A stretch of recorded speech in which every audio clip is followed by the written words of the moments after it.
there, it's Anna here from Hygiene. Today I wanted to do a video to sit alongside this week's blog in which we're discussing how I assisted to set up an abattoir in the UK following the Food Standards Authority's guidelines. This is obviously quite an in-depth procedure that we assisted with to make sure that everything that had been set up was belt and braces and ready to go in terms of the inspection that was to happen. So the events flowed like this. So the client engaged a health and safety company and a new build company. They designed the site, and the health and safety company decided where the sinks and how the premises were going to be divided up. The premises were divided up in terms of a plucking room, a game room, a venison room, toilets, etc. So then I was engaged. They were phoning around suppliers, and they were really struggling to find suppliers who had the capability and the expertise to afford them some really sound advice.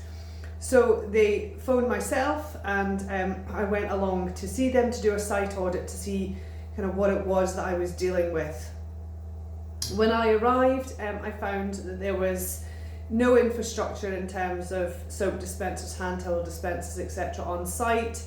So we agreed the way that we'd go forward with them in terms of placement of handheld dispensers, placement of centipede dispensers, which is important in terms of having a disposable wiper, and where the soap dispensers, handheld dispensers, etc. were going to go in conjunction with the sinks and the flow of the premises.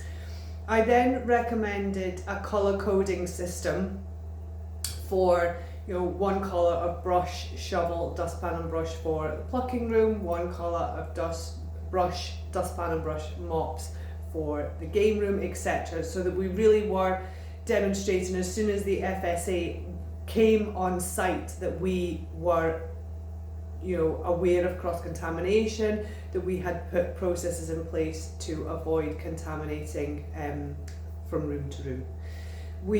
I did recommend a foot wash for entry and exit to the premises, which they did decide to go forward with. With these kind of implementations, I do go belt and braces. Rather, I find that too much is never too much in a food preparation area, and despite the fact that a meat processing plant is a low risk area, and it is low risk because despite the fact it is meat, it is going to be processed and then it's going to be moved on to the next stage and be cooked, versus a high risk. An example of a high risk processing plant would be a sandwich or a sushi place where the food is being manufactured and hygiene has got to be to a certain standard, and then it's going to be packaged and put directly on the shelf. So that's kind of where these two kind of areas differ. So it is kind of a low risk area, but foot wash I think is a prudent step to take. Then we went around talking about centipede, and then we thought about chemicals. So we'd like to keep it as simple as possible here. Let's not overcomplicate things. We recommended a super concentrate cleaner sanitizer, 30-second contact, will kill everything that needs to be killed, can be wall mounted on the wall. So that was selected. We went with a degreaser, so which can be also decanted into a mop bucket, so degreasing the surfaces, degreasing the mop bucket. So there's two chemicals that do almost everything that we need. We then went with a 10% detergent, which is a washing up liquid, and the Celdet, which is the bactericidal detergent, alongside the machine dishwash and for thermal disinfection. All of these products are linked in the blog if you are interested in having a look at them.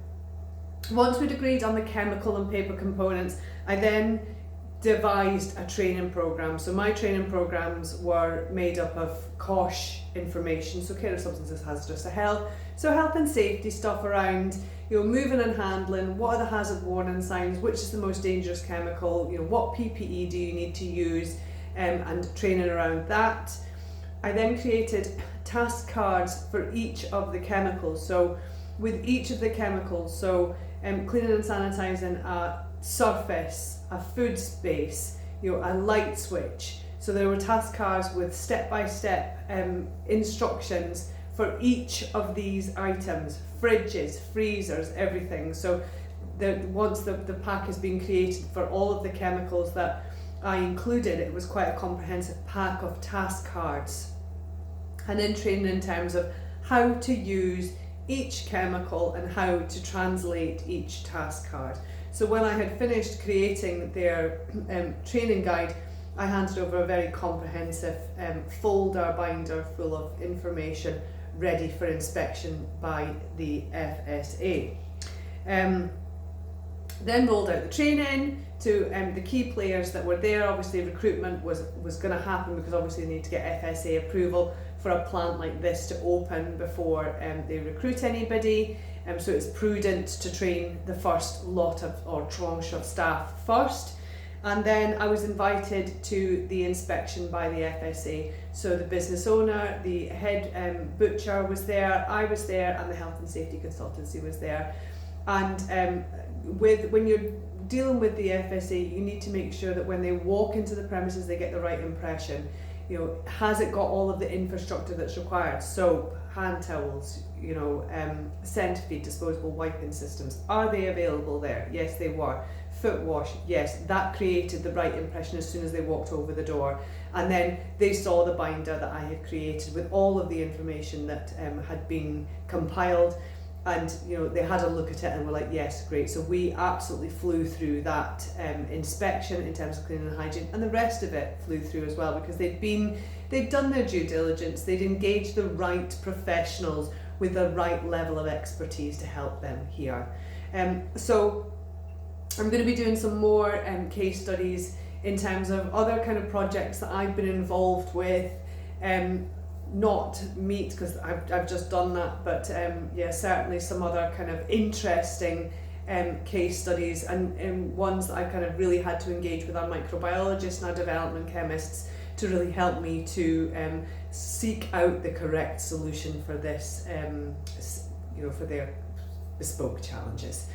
So I would encourage you, if you do have a site like this and you are looking for the right level of expertise, then we certainly have it here at Astral. And if you do buy your chemicals from us, everything that I've talked about in terms of site audits, training, the packs, etc., it's all free of charge. So you have access to our expertise just by buying the chemicals from us.